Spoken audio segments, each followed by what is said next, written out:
Podcasters, assemble. Good evening, 003. The following is for your ears only and is classified above top secret by Her Majesty's Secret Service. Our contact with the We Can Make This Work, probably, podcast network intercepted an encrypted audio message regarding Podcasters Assemble. For this season, the podcast network is looking to recruit field operatives from around the world to reminisce about the Bond movies in a countdown to the latest film in the franchise, No Time to Die. Your primary objective is to infiltrate Podcasters Assemble by recording and uploading your submissions at probablywork.com, utilizing a two-way communications device with a built-in microphone, the latest from Q-Branch. For a full mission report, go to probablywork.com. We're all counting on you, 003.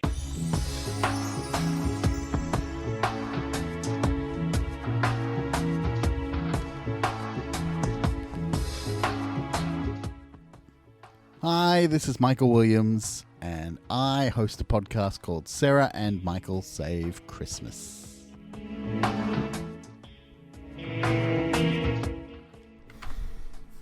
Hello, my name is Ben Thompson. I am from badassoftheweek.com. Eric Slater here from Epic Fails of History and Too Young for This Trek. This is Troidal Power from the Power Playthroughs podcast. Yo, this is Corey Torgeson from the upcoming podcast, The World is My Burrito. Hi, this is Justin Aki, graphic designer and one half of Significant Otter Co. This is Megan, the other half of Significant Otter Co.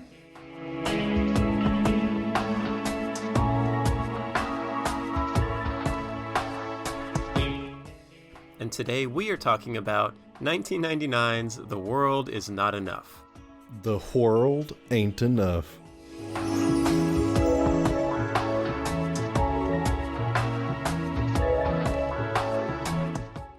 The World Is Not Enough is not my favorite James Bond film. It's probably Skyfall, and it's not the first James Bond film I ever saw. That was GoldenEye. The World Is Not Enough is not my least favorite. It's not the funniest. It doesn't have the best action scenes. It doesn't have the most interesting twists or memorable performances. And perhaps because of that, it holds a very special spot in my heart. The one thing I can say about The World Is Not Enough is it is the first time I've ever fallen asleep in a movie theater. But that's not necessarily a bad thing. It is the 19th Bond movie and the third starring Pierce Brosnan. I have a lot of thoughts about this movie, and some of them are unflattering. The World Is Not Enough. The storyline is original, but the title is actually an homage to Bond's family crest from the 1963 Ian Fleming novel on Her Majesty's Secret Service. This movie sucks. There's nothing wrong with saying that. This is the weakest of the Brosnan movies. It's just as weak as some of the early Connery movies. It's definitely just as bad as some of the bad Moore movies. I think the worst thing going for this movie is pacing. It's taking too long to get to the good parts of the movie, and then it's rushing through the good parts, the action parts, before it even finishes. The plot leaves a lot to desire, but that's not the worst part of the movie. The worst part is shoehorning in a second female lead, much less an ally. You don't just get the time to build that relationship. I think coming off the success of Wei Lin from Tomorrow Never Dies, they decided Bond needs female help every time. Yeah, sure, he'll sleep with them, but they will have skills of some sort. I know going into Die Another Day, we get Jinx, and I'm already not looking forward to that. The World Is Not Enough is another movie that I actually remember for the game more than I remember the movie. This came out on the Nintendo 64. It was the follow-up to GoldenEye, even though it was made by a different production team. And I really liked it. I remember it had a blue plastic case, the cartridge. But I really liked it, and I didn't really remember much of the story going into it this time. But I remembered a few things. Like, I remembered Christmas Jones was here, because I remember the last line of the movie. But overall, I mostly remembered liking the movie. I remembered it as being pretty good. As a little background, The World Is Not Enough is not based on an Ian Fleming story. The name comes from the epitaph on Alexander the Great's tomb, and it is also on the Bond family coat of arms in real life, but it doesn't make any sense in this movie, so every time I think about The World Is Not Enough, I envision in my head the one with Carver, the media mogul, who's trying to take over the world through the media and the CNN stuff. But that's not this one. This is the oil pipeline one where Denise Richards is a nuclear physicist. That being said, I think Brosnan shows more emotion in this movie than any others, aside from GoldenEye. I think his acting was on point, and I also appreciate that the gadgets are just used. They aren't introduced all the time, it's just like, oh, he has a gadget. They even brought forward a remote control car from the last movie, they didn't have to reintroduce it. I will say it was very sad to remember about midway through the gadget scene that this was the last movie with Desmond Llewellyn playing Q. I wish he would have stuck it out till Daniel Craig, because as much as I love John Cleese, he's no Q. Let's set the scene. It was November 1999, and a young Takahiro Yamana only had a few weeks left to spend in Australia before his school exchange program ended and he had to return to Japan. He was my exchange student, so I thought it was important to show him one last good time. So I booked some train tickets so that Takahiro, me, and my best friend Steve could break free of the confines of our sleepy hometown and spend a long weekend consuming the sights of Melbourne. We were three 17-year-olds in the big city determined to have a good time, and boy, did we paint the town red. We saw a play. Yeah, it was an adaptation of Ben Elton's book Popcorn. Yeah, these bad boys cannot be stopped. We ate at the pancake parlor like trendy dudes. We went to the zoo and looked at animals like a badass. Mothers, lock up your daughter because Warrnambool's nicest theatre kids and their Japanese exchange student are on the town. For our last grand adventure before catching the last train back to our dreary small town life was Crown Casino, the newly opened pleasure palace, and its dazzling lights, expensive food courts, and famous fireball belching columns. Since we're all a year too young to enter the casino itself, the biggest draw for us was the majestic 20-screen multiplex. And it was there, in the plush, deep red seats, did we sit and watch Michael Apted's The World Is Not Enough, and we let that film wash over us.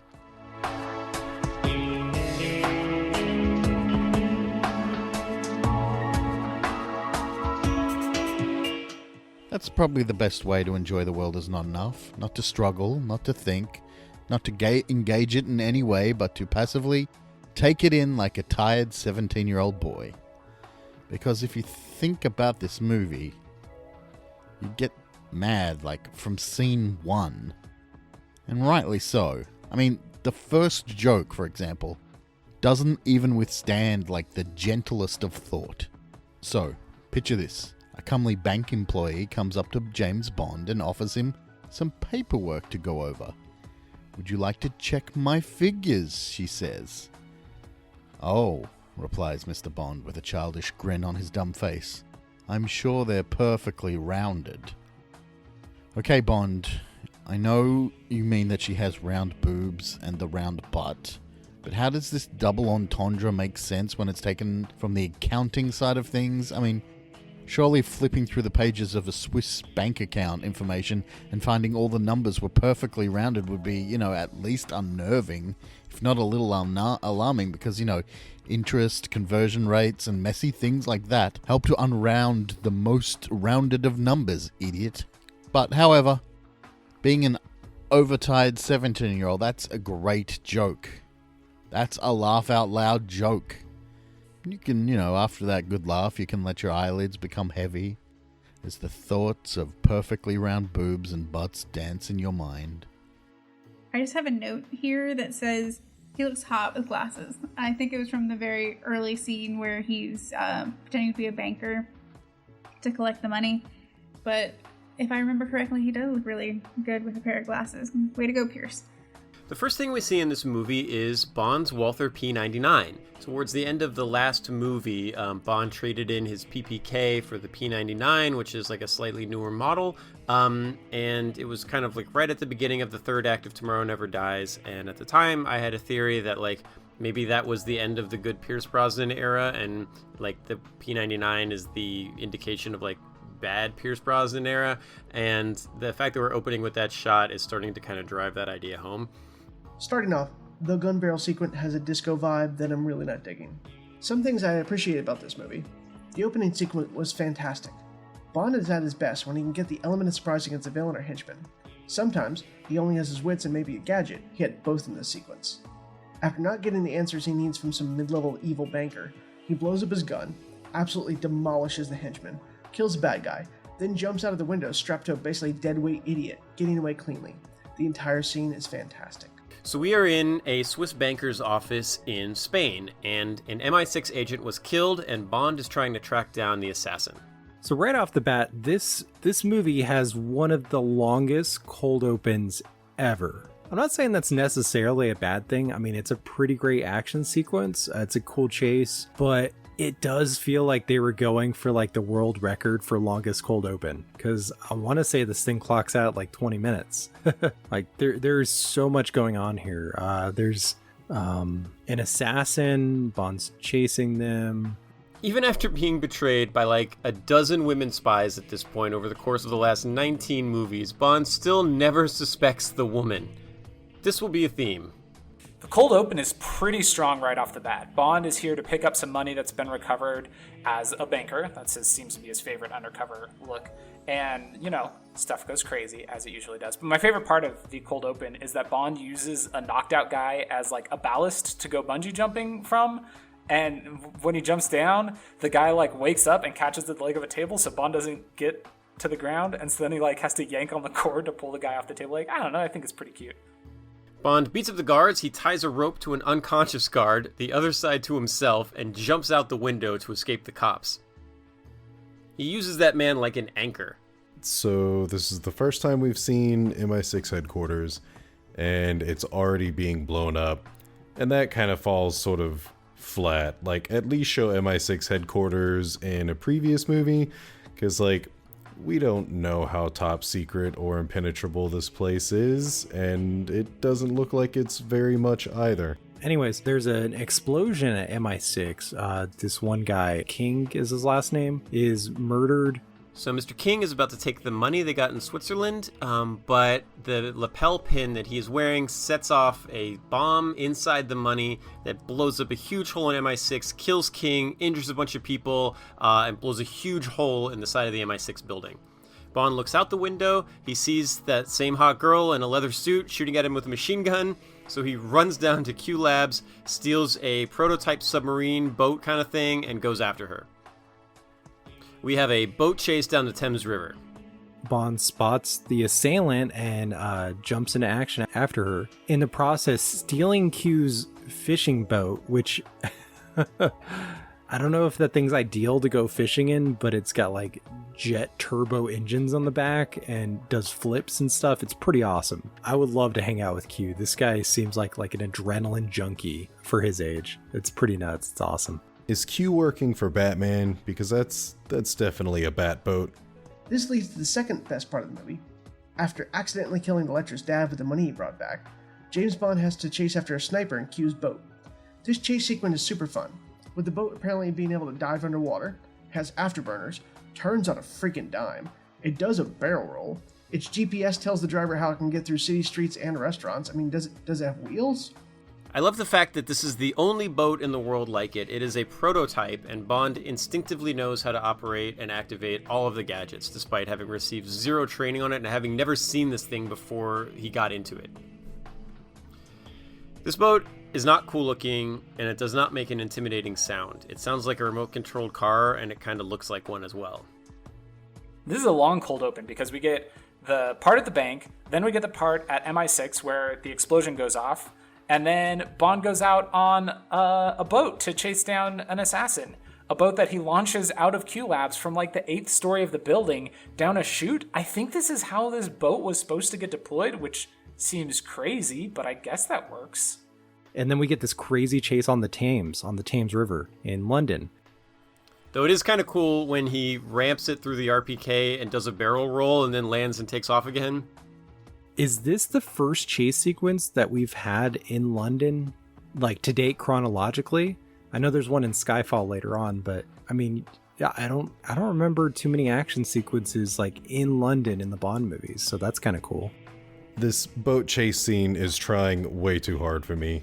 It genuinely feels like they're trying to make up for the bad boat scenes of Bond's past, looking at you, Live and Let Die, but just ended up doing the same thing.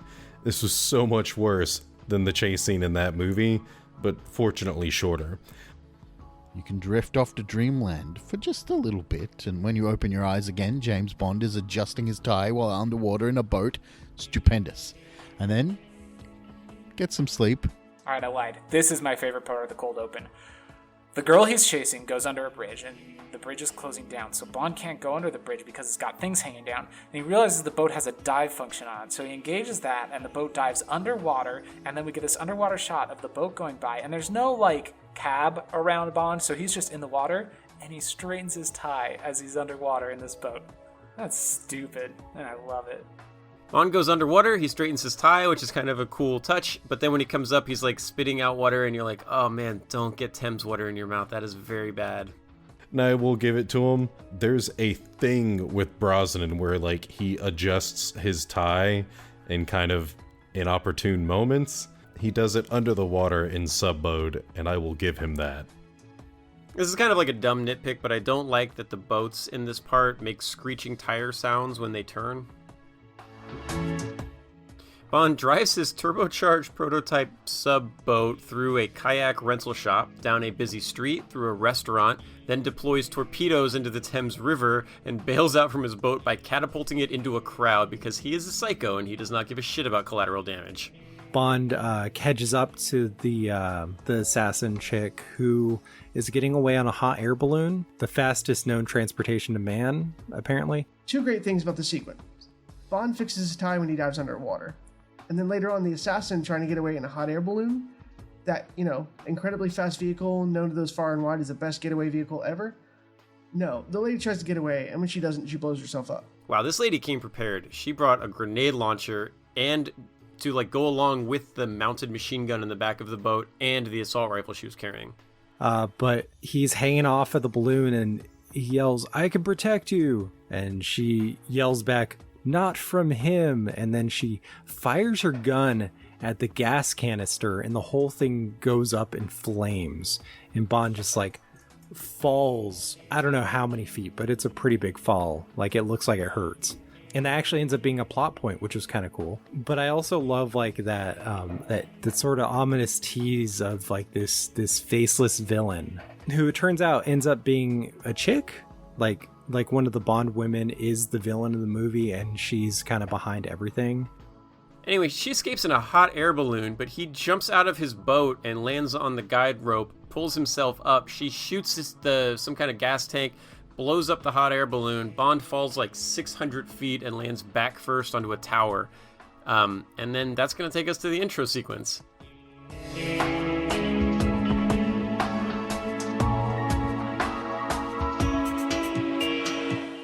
I have questions, though. One, that boat was on, floor 15, facing the river. Did they plan for it just to be shot out of a cannon into the Thames? Two, what was the point of the assassin? The bomb was set by a tie pin and the money. There was no need for a sniper, or a lady with a Panzer Jackhammer shotgun, or the tripod-mounted machine gun. This could have all been, stealth.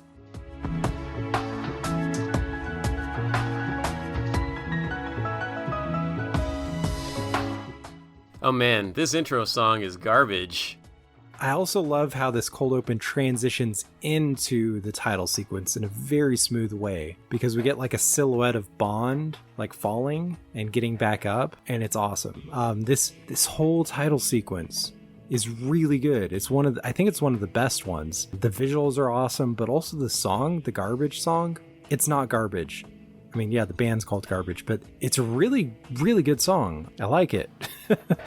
And I love the whole oil motif, all the symbolism in the sequence. It also feels kind of like a classic Bond opening, but a little classier, not too gratuitous, not too, But I guess I like when the Bond movies show the themes of the movie in the title sequence in some way.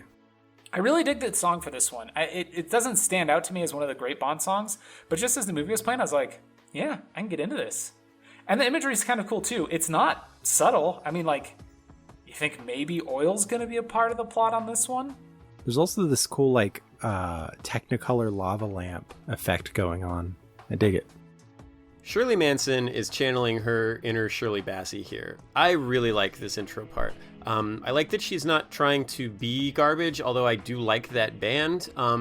But you kind of want to keep with the Bond themes that we've had before. So she's doing like a cool Bond style song with a bit of like her own take on it. I think it's great. Have you ever done copious amounts of drugs, then stared at your trapper keeper? If so, you've already seen this intro.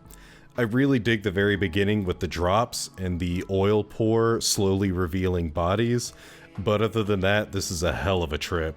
We're back to another jazzy intro, which is phenomenal. I can't say it's a top theme for me or anything, but it is good. It is at least along the lines of favored themes past.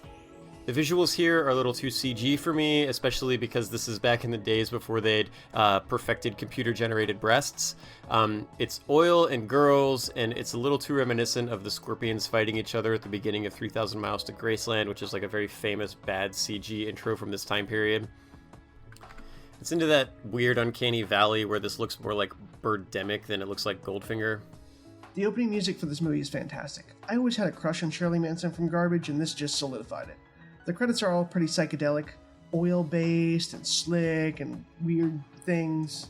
But ultimately, I like it. I think it's a good song, and I like the intro sequence.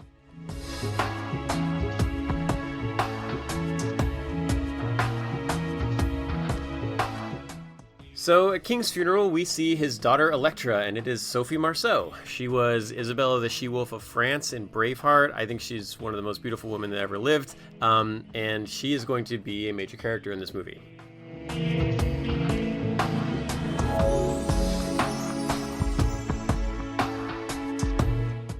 Hey, Bond is injured. He's got a broken collarbone. This is cool. I like this. We haven't seen this before. He takes all of these hits and he lives through all of these explosions and gunshots and all this stuff, but we've never seen him like try to deal with an injury. He's got a broken collarbone and he's not medically cleared to return to active duty. However, of course, he seduces the doctor. Remember in GoldenEye when M sent a female psychologist to appraise Bond and he had sex with her to cheat his way through that analysis? Well, in this one, she sends a female doctor to appraise Bond, and he has sex with her to cheat his way through that analysis. That sucks. Still.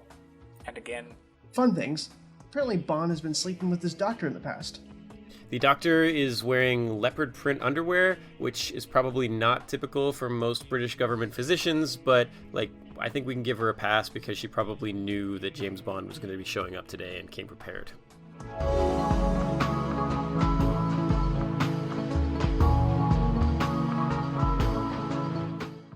The flamethrower machine gun bagpipes are pretty awesome. Q and Judi Dench are the only people who haven't aged in this movie. I cannot say the same for Brosnan. And then we cut to a funeral/briefing scene, and a bagpipe assassin turns out to just be a guy working for Q, testing out a completely impractical weapon, as you do. And Q introduces us to his apprentice, R, played by John Cleese. We actually get one of Q's most touching moments, like one of his best scenes in the franchise, and it's actually his last. This is the last movie he appears in. He passed away not long after this movie, but he has this really profound exit, and he just slips away into the floor, and he tells Bond, "Now pay attention, 007. I always taught you two things. The first, never let them see you bleed. And the second, always have an escape plan." Oh, pulls at my heartstrings. Yeah, definitely a good moment. Yeah. See, that's the thing. I don't consider this to be anywhere near the best Bond movie, but it definitely hits a few really good beats. And that's one of them. I do adore Q's goodbye to the series, where he tells Bond, he says, "I've always tried to teach you two things. Never let them see you bleed, and always have an escape plan." And as he says that, he flips the switch, and the secret passage opens up beneath him, and he descends into the floor. It's cute. I don't remember him ever teaching Bond those two things, but I dig it. Oh, this is Q's last appearance in a Bond movie, and he descends through the floor at the end. Says always have an escape plan, and it's really sad seeing him go. I like John Cleese as much as anybody else, but it's really sad to see Desmond Llewellyn leave. The introduction of John Cleese as R, as Bond calls him, as the new Q, is pretty good. He's funny, but I feel like I don't know. The Q that we've had all this time has been kind of a straight man himself, and the new Q is not. On the subject of gadgets, this is our last movie with Desmond Llewellyn, and he's been an adorable Q, and it's so sad to see him go, but I'm kind of excited about R, who's played by John Cleese, who's another great actor. He's being a little too much John Cleese when Q asks him to demonstrate how to put a coat on, and he's like, all right, your right arm goes in your right sleeve thus, left arm in the left sleeve thus, you take the two halves of the zipper. It's just, he's being a little too goofy. I feel like that's a problem with this movie, is this movie leans into the comedy in a little bit of broader strokes than the prior Brosnan movies did. Oh crap, I forgot John Cleese was in here. This is such a surprisingly good role. Like, he's still very John Cleese-y, but very much a totally different character. And I kind of feel like this character should have existed in previous films.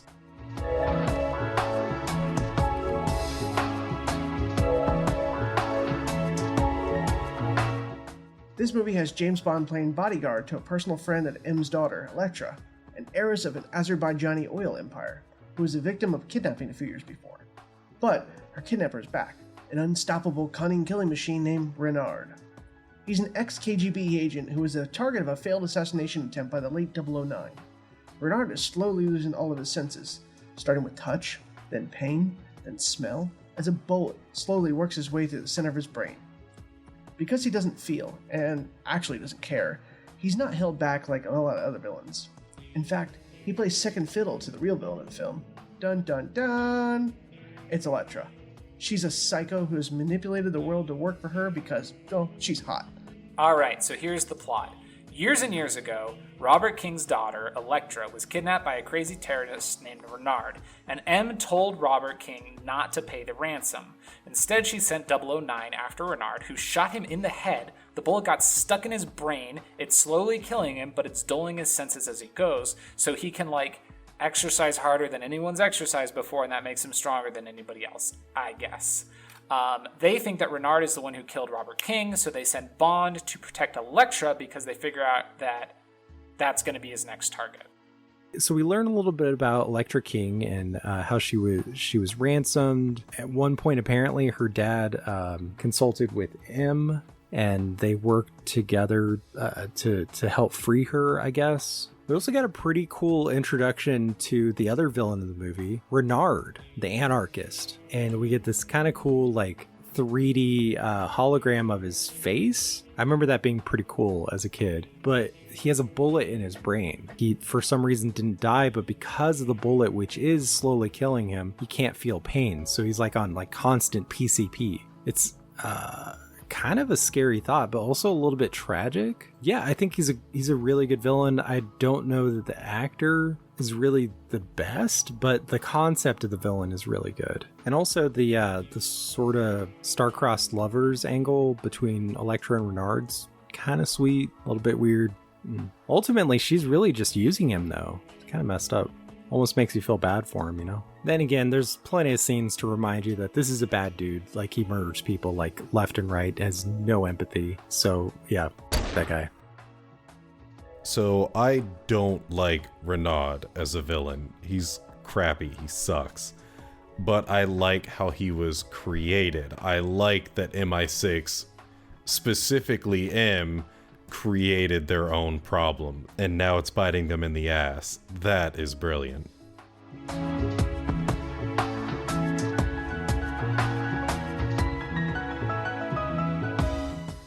So Bond goes to the oil fields of Azerbaijan, where Electra King is working on a pipeline. It's being threatened by terrorists, and her life is in danger. M has hired Bond to protect her and figure out what's going on.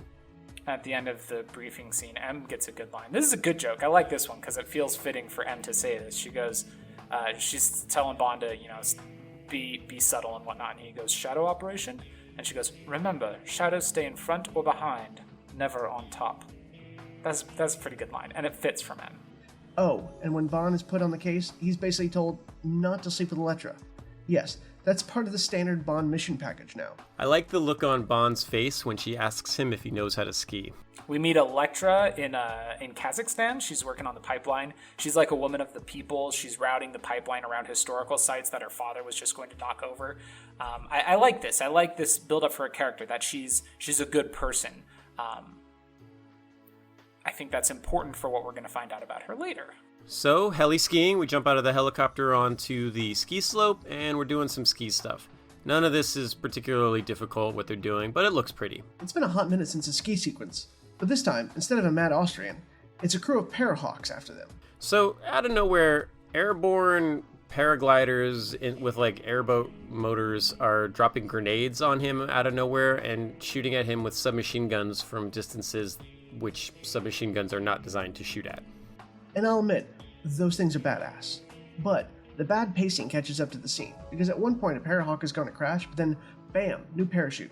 Seriously, adding already to the very long chase scene, with terrible bad techno music, and Bond tricking the remaining Hawks to crash into one another. But that causes an avalanche, and Bond gets to use his ridiculous ski suit thing to save him and Elektra. The whole thing felt like the movie XXX. And then when you open your eyes again, somehow James Bond is killing people with skiing powers. Awesome. The skiing here is not great. It might look cool, but nothing they're doing is difficult or interesting from a skiing perspective. Honestly, like I think Spy Who Loved Me had better ski sequences using those old wooden planks they skied on in the 70s. So Bond and Elektra are being attacked by parachuting snowmobile people, and Bond goes into a forest, and one of them chases him. And like that very first guy gets surprised, like, oh shit, a tree in a forest? I mean, cutting the parachute with the skis is cool, but he didn't stick the landing. He falls on his ass, breaks through a crevasse, inflates the dumb life preserver avalanche suit thing. It would have been way better if he had hijacked the snowmobile mid-air or like stuck the landing and fixed his tie or something. Him just like jumping at this thing, cutting it with his skis, and then crashing is not like James Bondy. The best vehicle in this entire movie was the Parahawk. Seriously, it's a paraglider mixed with a snowmobile, and the driver/flyer can just shoot off machine pistols the entire time, so there's nothing that can like backfire or blow it up on its own. So Bond visits Elektra's oil pipeline, which is, I guess, under attack by protesters and terrorists, but it all ends up just being an excuse for a ski scene. The whole ski action scene isn't necessarily bad, but it does feel a little shoehorned in. It doesn't feel like there's a lot of stakes to it. It doesn't feel like there's really a point to it, I guess. Maybe if we hadn't had so many ski chases up to this point, it might have been a little bit cooler. Or if this was like Blofeld was sending these guys, that would maybe make a little bit more sense. But maybe, I don't know, just the fact that they kind of come out of nowhere and they're not given a lot of explanation is a little frustrating.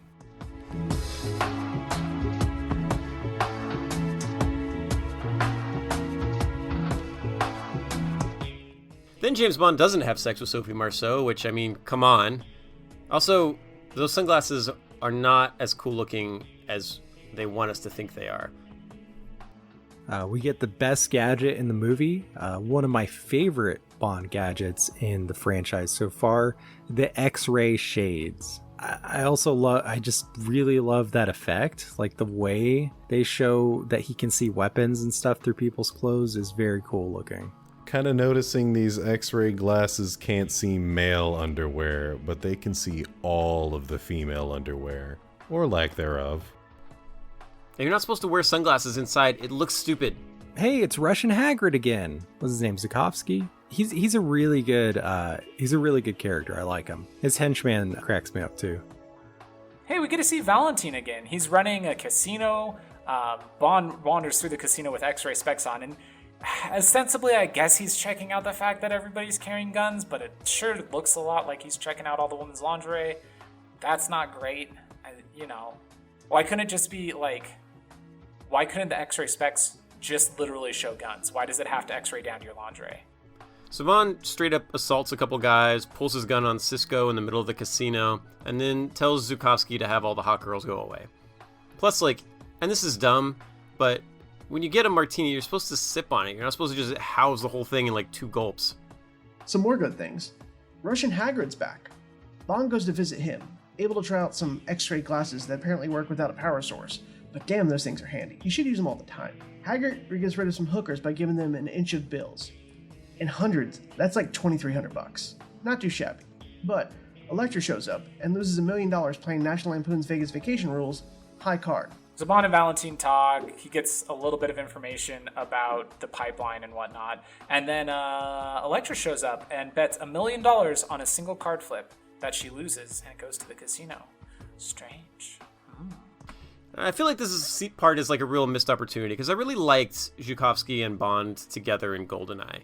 And they don't really have that same banter of like old friends / enemies that they've had in that movie. And it feels like, we see him for a little bit and it could have been better, I feel like.